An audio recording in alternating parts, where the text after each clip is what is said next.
Y iniciamos con la grabación. Pues gloria al Señor por este día. Hace 8 días tuvimos la mitad de la clase, las hermanas andaban allá en el retiro. Fue de mucha bendición el que pudieran estar allá. Y escuché algunos testimonios. Yo creo que Dios está obrando, no solamente por lo que ya hizo, sino por lo que va a seguir haciendo. Y pues, nada más retomando lo de la sesión pasada, empezamos ya con el aposento del Pentecostés, que nos habla de esperanza. Recuerden que estamos con amor, esperanza y fe, así es como vienen en este orden los aposentos, donde el mayor de ellos es el amor. Y el primer punto de este aposento del Pentecostés es no apresurarse, como lo tenemos acá, el principio de no apresurarse. Y en cuanto al aposento alto, vemos como los discípulos, estuvieron esperando ahí en el aposento alto. Cuando hablamos de la fiesta del Pentecostés, pues es una fiesta que era una de las fiestas judías, que transcurrían 50 días. 50 días, de ahí la palabra pente, ¿no? De Pentecostés. Y entonces ellos estaban a punto de celebrar esta fiesta, sabían que era una celebración, pero también estaban atendiendo y obedeciendo al mandato de Jesús. Cuando Él ascendió, les digo, esperen en Jerusalén, esperen hasta la venida del Espíritu Santo, serán investidos con poder. Ellos, pues hasta el momento no sabían cómo iba a ser, estaban realmente expectantes, estaban unánimes, ahí buscando al Señor, y descendió el Espíritu Santo en este día. Aquí vemos la referencia de Lucas 3:16, eso también lo tenemos en otra referencia en Mateo. Cuando Juan el Bautista está cuando está bautizando y que viene el bautizo de Jesús, él anuncia acerca de Jesús. Respondió Juan diciendo a todos, yo a la verdad os bautizo en agua, pero viene uno más poderoso que yo, de quien no soy digno de desatar la correa de su calzado. Y está diciendo, Él os bautizará en Espíritu Santo y fuego. Y si vemos el tiempo que pasó desde el bautizo de Jesús hasta la venida del Espíritu Santo, pues fueron más de 3 años, que fue el tiempo en el que inició el ministerio de Jesús, todos los milagros y maravillas cuando Él estuvo aquí en la tierra, y ya incluso una vez que Él ascendió, cómo tuvieron que esperar. Y este principio de no apresurarse, pues también necesitamos aplicarlo en nuestra vida. A veces oramos por algo y como no vemos respuesta, pues ya recurrimos a nuestras fuerzas, a recursos humanos, a veces recursos que no son muy lícitos. Y no me refiero a lícitos de que sean ilícitos delante del hombre, sino también pues una cuestión pues que se desvía de los caminos de Dios, de los propósitos de Dios. Cuando nosotros hacemos algo que no ha sido inspirado por Dios o en la voluntad de Dios, pues una de dos, o lo estamos haciendo conforme a nuestras fuerzas y nuestros caminos, o nos estamos incluso saliendo de su voluntad. Cuando nosotros estamos estudiando una carrera, pongo este ejemplo, estamos estudiando una carrera, no podemos decir, yo quiero titularme ya, terminando este semestre, yo ya quiero terminar la carrera, ¿no? Y así quiero que sea. No podemos hacerlo, necesitamos seguir todo el proceso, yo sé que a veces les dan ganas, necesitamos seguir todo el proceso, y esperar a que incluso cuando ya hayamos terminado la formación académica, los semestres que corresponden a cada carrera, todavía hay un tiempo en el que necesitamos esperar a que nos den el documento, la cédula profesional. Ese es un buen ejemplo de saber esperar. O sea, no es cuando tú quieras, sino es en el tiempo que es. Y cuando es en el tiempo de Dios, necesitamos reconocer sus tiempos, necesitamos reconocer sus caminos, necesitamos reconocer su voluntad. Cuando tenemos ganas de servir, queremos servir ya y empezar a predicar y hacer muchas cosas, o incluso tocando la alabanza. O sea, nos damos unas notas, unos acordes y ya queremos estar allá arriba tocando, ¿no? Pero todo tiene un tiempo, todo tiene preparación, tiene propósitos, Y por supuesto, en este aposento alto del Pentecostés, necesitaban la venida del Espíritu Santo. ¿Tú te imaginas que podamos hacer las cosas sin el Espíritu Santo, que nos pongamos a predicar, a tocar en la alabanza, a enseñar? Digo, por supuesto que hay quien lo hace, pero normalmente es letra muerta, normalmente hay mucho legalismo, hay muchas situaciones humanas, eh, al grado de que se convierten incluso en grandes organizaciones que tienen mucha gente, pero que al final pues es algo humano, es una obra humana. Nosotros cuando esperamos al Espíritu Santo, su obra perfecta, nosotros vamos a ver la obra de Dios en nuestra vida. Vamos a ver la edificación de la iglesia por su Espíritu Santo. En cuanto a la historia de Israel, veíamos aquí que el pueblo de Israel fue perseguido. Ellos también no solamente padecieron la persecución, sino que ellos tuvieron que esperar completamente en Dios. ¿En qué forma? Acatando la instrucción. Sabemos, por supuesto, que algunos se arrepintieron, ¿no? Y querían volverse a Egipto. Pero ellos siguieron a Moisés.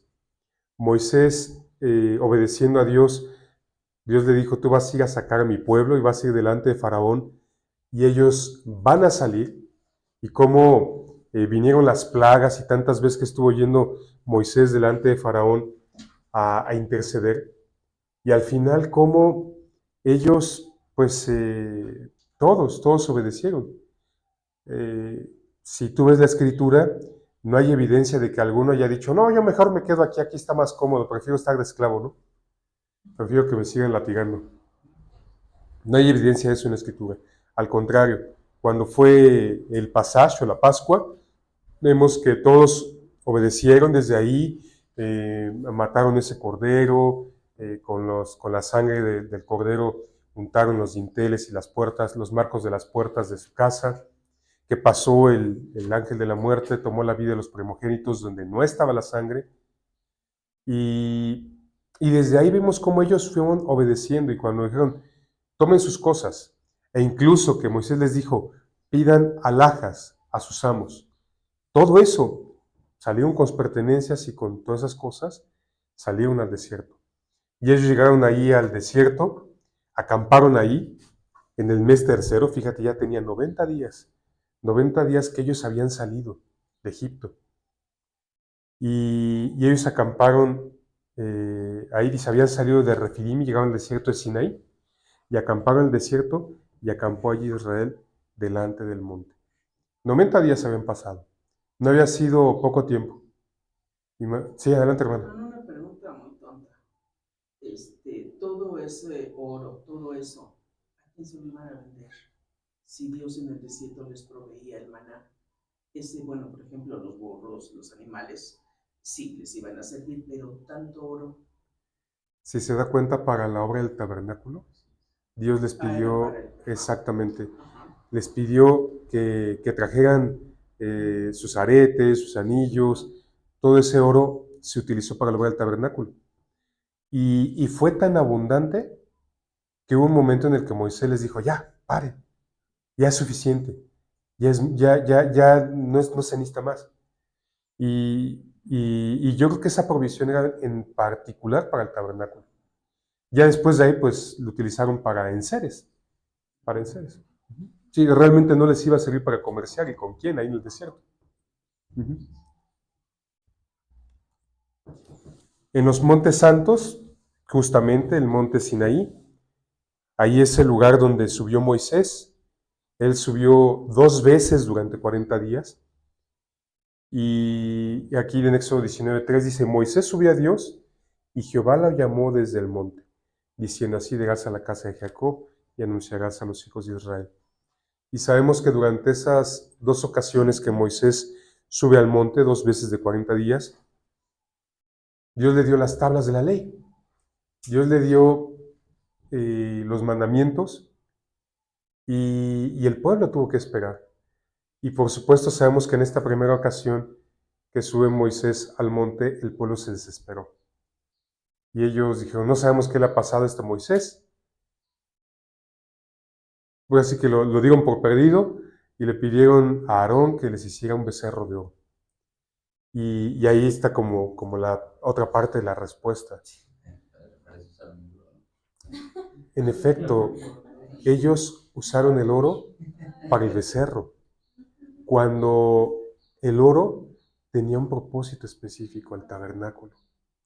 El tabernáculo se hizo después del becerro.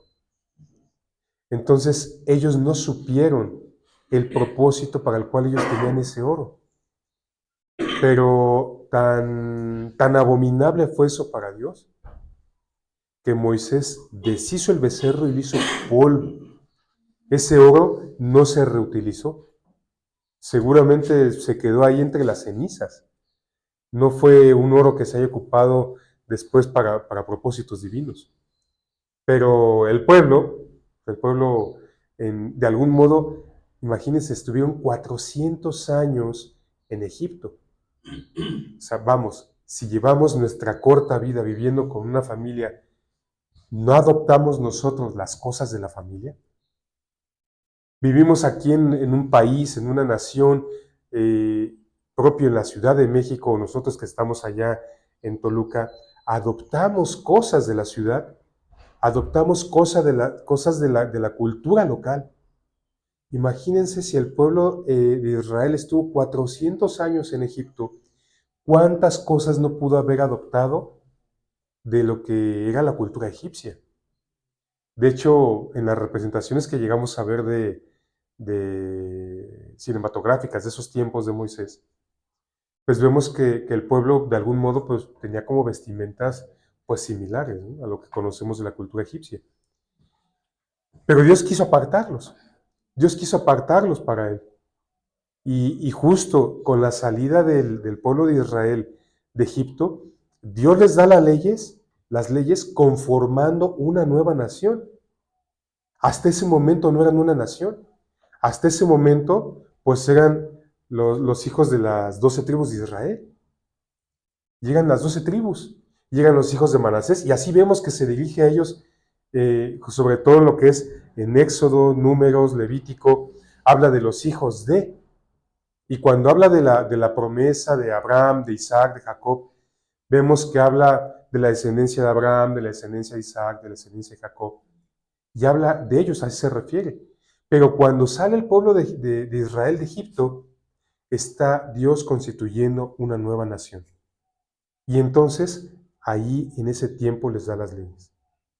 Y desde la promesa a Abraham hasta que ya con Josué van a poseer la tierra prometida, vemos cómo tiene cumplimiento la promesa. O sea, fueron más de 400 años el tiempo que el pueblo de Israel esperó esta promesa.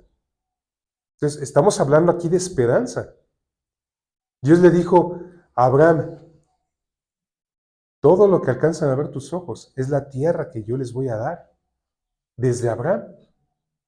Y vemos cómo con Isaac también les dio la promesa, y con Jacob les dio la promesa, y con Moisés, incluso cuando él está ya a punto de ser tomado por el Señor, lo lleva a un monte alto y le dice, aquella es la tierra prometida, tus ojos la verán, mas tu pie no pisará sobre ella. Entonces, cuando de repente pasa un año y no tenemos respuesta de oración, ¿no te hace sentido el aprender a esperar? No, Señor, es que ya llevo un mes completo orando y no me ha respondido. Necesitamos aprender a esperar. Necesitamos que Dios haga su obra en nosotros. Necesitamos nosotros alinearnos con sus planes y con su voluntad. Yo creo que a veces cuando no hemos recibido respuesta a una oración es porque Dios está trabajando en nosotros y nosotros necesitamos ponernos suavecitos, cual la arcilla, el barro en manos del alfarero. Y digo, hoy vamos a ver un poco de eso en el tiempo de la prédica. cómo pues todo ese proceso, desde que la arcilla es tomada de la piedra. Eso es un proceso muy bonito. Justo ahora con todo esto que hicieron para el retiro de mujeres, mi esposa y yo fuimos a ver un alfarero. Y yo creo que fue guiado por Dios, además. Porque ahí en Metepec es un pueblo alfarero. Es la principal actividad económica de los artesanos de ahí. Y me acuerdo que anduvimos buscando varios lugares porque hemos pasado, en lo que andamos circulando ahí entre las calles, lugares donde incluso tienen las montañas de tierra, literalmente, las esparcen sobre la calle para que los carros pasen y la trituren y se convierta en este polvo fino. Y conocemos muchos lugares, ¿no? Hemos pasado por ellos. Y un día nos estacionamos y empezamos a caminar buscando, es que por aquí debe haber, por aquí debe haber.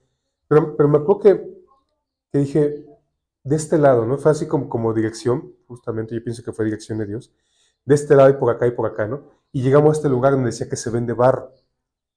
Y entonces estuvimos platicando con ese alfarero y muchas cosas de lo que conocemos de la doctrina lo fuimos confirmando ahí. Cómo trituran la arcilla y el momento desde que se extrae la arcilla.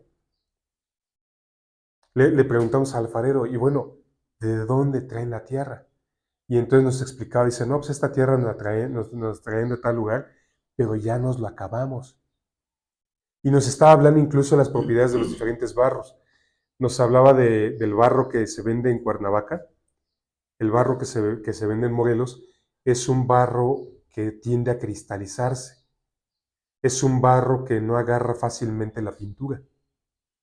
Y si tú lo asocias con estas disciplinas que nosotros vamos viviendo después con toda la enseñanza del barrio alfarero, el decorado es la obra del Espíritu Santo. Entonces, cuando tú ves este barro cristalizado que no agarra la pintura, imagínate, estaríamos hablando de un barro que no permite la obra del Espíritu Santo. Y ya nos decía de otro lugar donde ahora se está extrayendo la arcilla, pero hasta eso, la arcilla necesita ser la apropiada. Y entonces, todo eso nos habla del proceso, el proceso que nosotros necesitamos pasar aprendiendo a esperar en Dios. Cuando nosotros vemos así este tema de la arcilla, pues la arcilla es la materia prima. Y vemos que la primera relación básica es con la palabra. Y entonces, no cualquier palabra es la que nos va a edificar. Aunque sea pues la escritura, la misma palabra de Dios, necesitamos la palabra específica que es la que nos va a edificar, la que va a ser el cimiento y el fundamento importante. En la vida de Cristo, en Juan 7, 6, 8, ¿me ayuda a leer, hermana Claudia? Entonces Jesús les dijo: mi tiempo aún no ha llegado, mas vuestro tiempo siempre está presto. No puede el mundo aborreceros a vosotros, mas a mí me aborrece, porque yo testifico de él que sus obras son malas. Subid vosotros a la fiesta. Yo no subo todavía a esa fiesta, porque mi tiempo aún no se ha cumplido. Gracias. Vemos cómo Jesús también aprendió a esperar. Lo comentaba la sesión pasada. Cuando Jesús estuvo en el templo a los 12 años, él estaba ahí discutiendo con los doctores de la ley. Y ellos se admiraban de su inteligencia, de su conocimiento. Y a los 12 años Jesús no dijo, ya voy a empezar a predicar, ¿no? Él aprendió a esperar. Y esperó hasta los 30 años, que fue cuando inició su ministerio. Entonces, a ver quiénes están por debajo de 30 años aquí. ¿Por debajo de 30? Sí, levante la mano, por debajo de 30. También estás por debajo de 30. Entonces, échenle la cuenta, ¿no? ¿Cuánto les falta de aquí para los 30? Digo, yo sé que hay algunos que ya están acercando.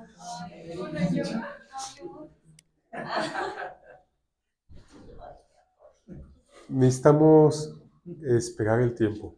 Jesús también aprendió de ello. E incluso cuando son las bodas de Caná, que María le dice, ¿no tienen vino? Y él así como que le dice, mujer, todavía no es mi tiempo. Y vemos que aquí también está diciendo, mi tiempo aún no ha llegado. Jesús aprendió a esperar.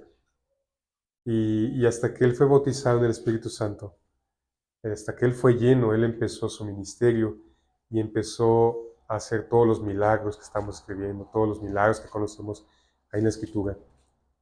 Y hubo por quien incluso pues no oró como hubiéramos esperado quizá, ¿no? Cuando Satanás viene a pedir a Pedro, Jesús le dice, Pedro, Satanás vino a pedirte para zarandearte. Y la oración de Jesús no fue, y he orado para que no te toque. No. La oración de Jesús fue, y he orado para que tu fe no falte. Y eso nos habla también del proceso de espera de Pedro. Un proceso de madurez. Un proceso en el que su carácter necesitaba ser formado. Y Jesús también aprendió a esperar. Vemos que Jesús oró para la resurrección de Lázaro y Lázaro resucitó. Pero cuando le dieron la noticia a Jesús de que Lázaro estaba enfermo, Jesús no fue corriendo. Jesús esperó y los demás no lo entendieron. Ni Marta y María que dijeron, Señor, si hubieras venido antes. Pero Jesús aprendió a esperar. Nosotros necesitamos aprender a esperar aunque las cosas no se vean bien. Adelante, hermano. En el proceso que estamos pasando en este tiempo siempre que mi esposa enfermaba, orábamos y sanaba algunas veces inmediatamente, unos días después, pero en este tiempo con su rodilla ya hemos hecho todo lo práctico en varios lugares y varias cosas, y la situación está igual y a veces hasta un poquito peor, pero es difícil esperar, pero es seguro en el Señor, porque nuestro corazón está en esa situación, pero en este tiempo nosotros hemos estado experimentando de esperar el tiempo, porque sabemos que el Señor Él lo puede hacer. Si Él resucitó a Lázaro que ya tenía días, ya estaba descompuesto, ¿cómo no va a poder hacer algo en su rodilla? Pero estamos en ese proceso y sí es difícil, a veces la veo triste, pero no desesperada, siempre confiando en el Señor. Y pues bueno, gracias a Dios por este tiempo, porque nos está enseñando a depender más de Él. Sí, amén. Estaba meditando justamente en esto. Quizá a veces no podamos ver respuesta en este tiempo acerca de alguna enfermedad. Incluso quizá nos ha tocado testificar de hermanos que han sido tomados en su vida y ellos siguieron confiando en el Señor. No quiere decir que Dios no haya respondido, porque al final, en este tiempo de espera, nuestro cuerpo un día va a ser un cuerpo glorificado. Entonces, esa esperanza, acuérdense, este principio de esperanza tiene que ver con ver la promesa allá adelante. Y si Dios dice que va a ser hasta que sea cuando tengamos nuestro cuerpo glorificado, amén. Amén, porque lo que estamos viviendo en este tiempo va a ser para fortalecernos en fe, para fortalecernos en esperanza. Por supuesto que nosotros todos quisiéramos ver esas respuestas en esta vida, en este tiempo. Nosotros, por ejemplo, hemos estado esperando por una casa.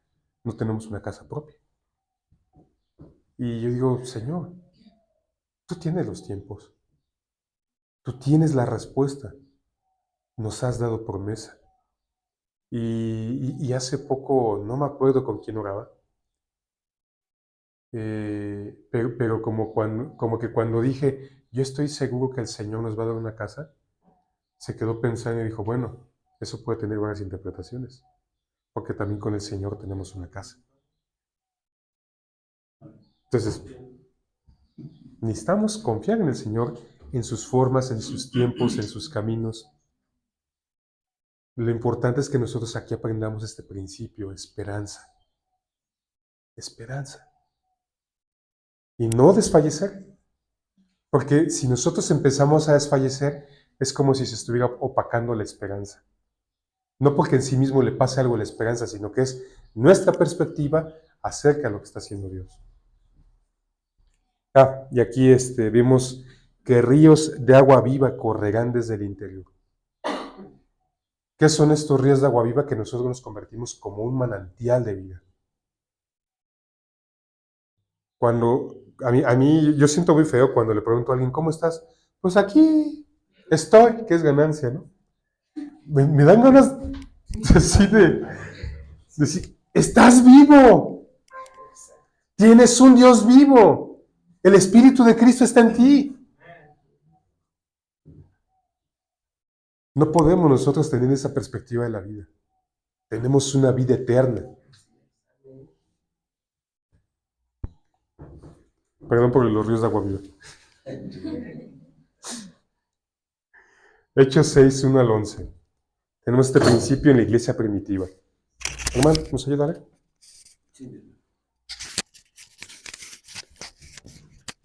En aquellos días, como creciera el número de los discípulos, hubo murmuración de los griegos contra los hebreos, de que las viudas de aquellos eran desatendidas en la distribución diaria. Entonces los 12 convocaron a la multitud de los discípulos y dijeron: no es justo que nosotros dejemos la palabra de Dios para servir a las mesas. Buscad pues, hermanos, de entre vosotros a 7 varones de buen testimonio, llenos del Espíritu Santo y de sabiduría, a quienes encarguemos de este trabajo, y nosotros persistiremos en la oración y en el ministerio de la palabra. Agradó la propuesta a toda la multitud, y eligieron a Esteban, varón lleno de fe y del Espíritu Santo, a Felipe, a Prócoro, a Nicanor, a Timón, a Parmenas y a Nicolás, prosélito de Antioquía. Gracias.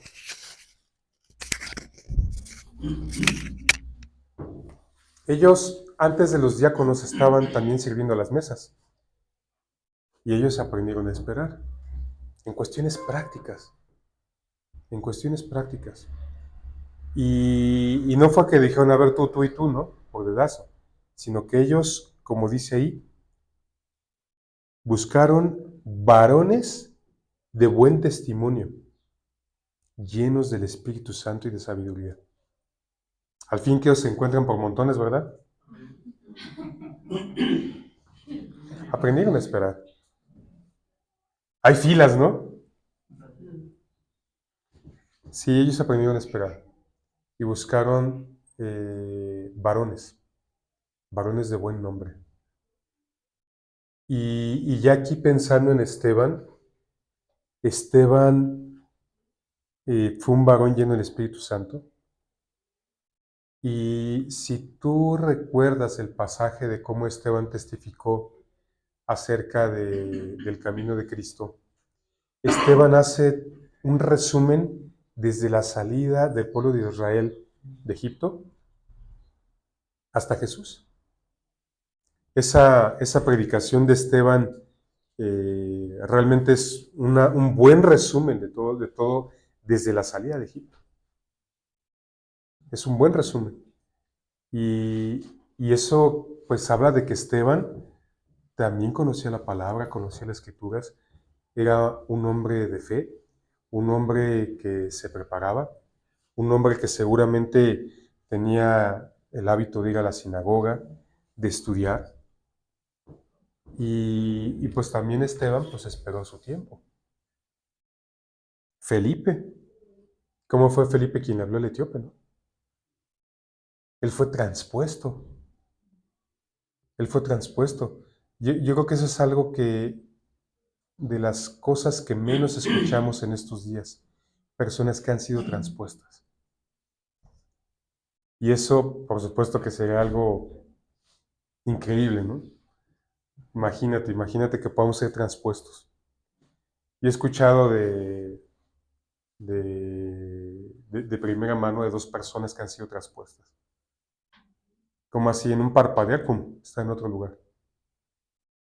Y eso, por supuesto que a mí me gustaría experimentarlo, pero bueno, Dios es el que lo pone. Aquí, continuando con esto. A los cuales presentaron ante los apóstoles, quienes orando les impusieron las manos. Y crecía la palabra del Señor, y el número de los discípulos se multiplicaba grandemente en Jerusalén. También muchos de los sacerdotes obedecían a la fe. Arresto de Esteban. Y Esteban, lleno de gracia y de poder, hacía grandes prodigios y señales entre el pueblo. Entonces se levantaron uno de la sinagoga, llamada de los libertos, y de los de Cirene, de Alejandría, de Cilicia y de Asia, disputando con Esteban, pero no podían resistir a la sabiduría y al espíritu con que hablaba. Entonces sobornaron a unos para que dijesen que le habían oído hablar palabras blasfemas contra Moisés y contra Dios. Fíjate, aquí esto que está en letra cursiva es el título que está ahí en la Biblia. Esto no es parte de la escritura, sino que son títulos que pusieron después aquellos que organizaron la Biblia ya en capítulos y todo esto. Son estos títulos. Y lo puse aquí en particular porque vemos ahí justamente cómo Esteban fue arrestado. Y Esteban no perdió la esperanza. Esteban hacía grandes prodigios, señales.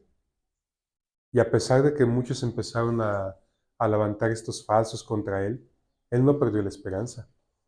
Incluso cuando él fue apedreado, dice que vio los cielos abiertos. Y aún, yo creo que es el único testimonio que vemos después en la Escritura. No, también Pablo dice algo similar.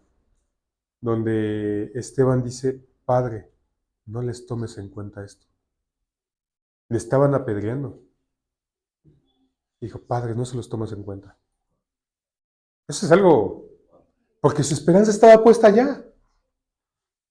Lo que estaba pasando en ese momento, el sufrimiento que él estaba pasando, lo estaban matando. Su esperanza estaba allá. No importaba lo que estuviera pasando con su cuerpo físico en ese momento. No importó. Gloria a Dios. En los desiertos y disciplinas. Maite. Y partieron los hijos de Israel del desierto de Sinaí, según el orden de marcha, y se detuvo la nube en el desierto de Parán. Partieron la primera vez al mandato de Jehová por medio de Moisés. La bandera del campamento de los hijos de Judá comenzó a marchar primero, por sus ejércitos, y Nazón, hijo de Aminadab, estaba sobre su cuerpo de ejército, sobre el cuerpo de ejército de la tribu de los hijos de Isaacar. Natanael, hijo de Suar, y sobre el cuerpo del ejército de la tribu de los hijos de Zabulón, Eliab, hijo de Elón. Gracias. Ellos estaban ahí acampando en el desierto frente al monte Sinaí. Y de repente empiezan a marchar como un ejército. Ellos eran campesinos, ganaderos, y de repente ahora son un ejército. Y vamos a marchar. Y vamos a poseer la tierra, ¿no? Ellos tenían esa promesa. Adelante. ¿Está mal la cita? Sí, es Números 10, 14. A ver, déjame revisar.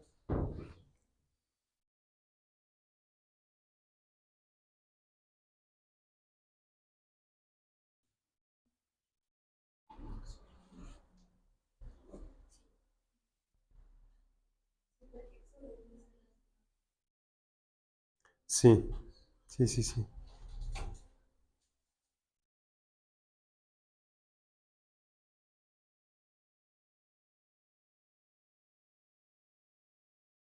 Es números.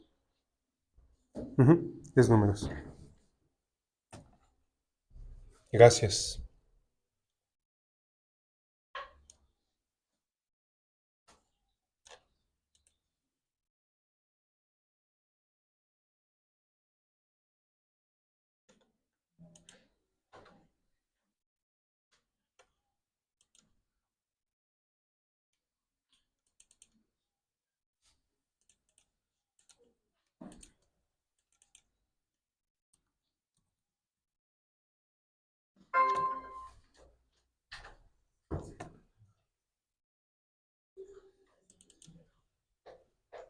Por tanto, aquí en las siguientes también es números. Gracias.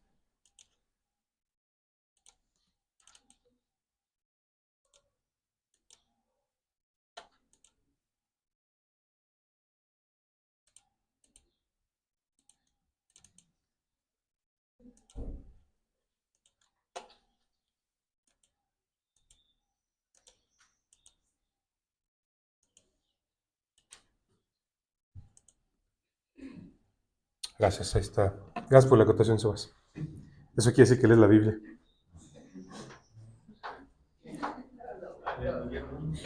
¿Eh? Y aquí la palabra es desánimo. Desánimo. Imagínate cuando ellos estaban así como que esperando ya un lugar de reposo, de refrigerio, y les dicen, pues ahora va a ser un ejército. ¿A poco tú te sentirás muy animado si de repente te convocan a la guerra?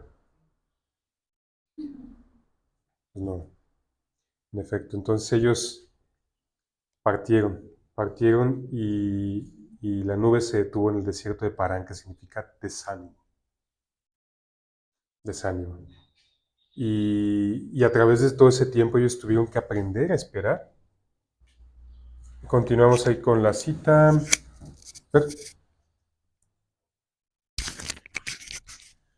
Después que estaban ya desarmando el tabernáculo, se movieron los hijos de Gersón y los hijos de Merari, que lo llevaban. Luego comenzó a marchar la bandera del campamento de Rubén por sus ejércitos, y Elisur, hijo de Sedeur, estaba sobre su cuerpo de ejército, sobre el cuerpo del ejército de la tribu de los hijos de Simeón.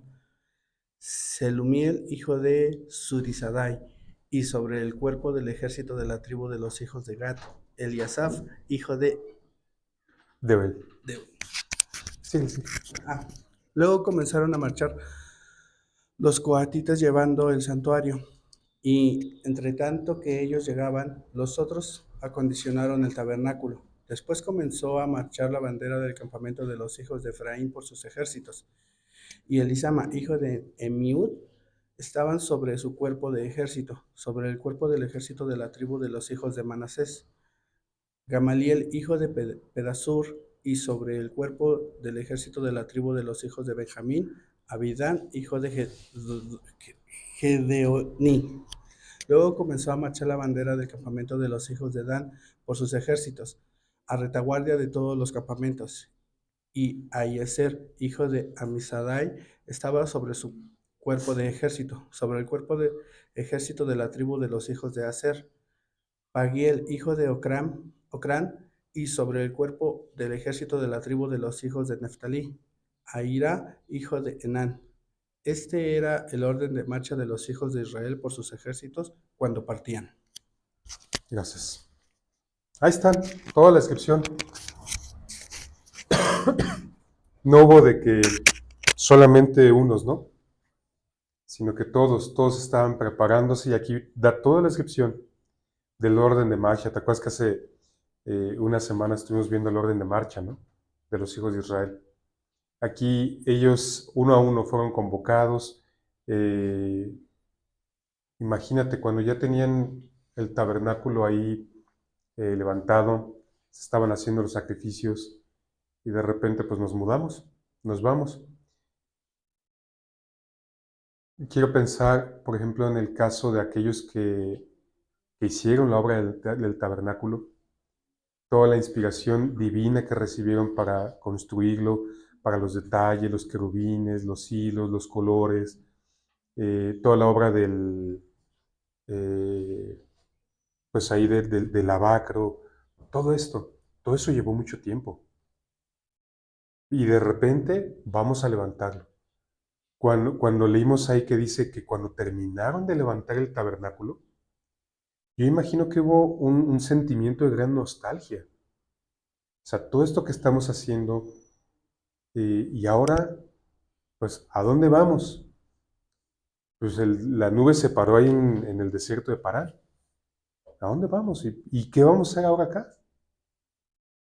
Entonces, por supuesto que podemos pasar desánimo cuando estamos viviendo tiempos difíciles, cuando de repente, pues, decimos, Señor, yo creo en tu promesa, pero pues ahorita a lo mejor no veo claro, pero sigo creyendo.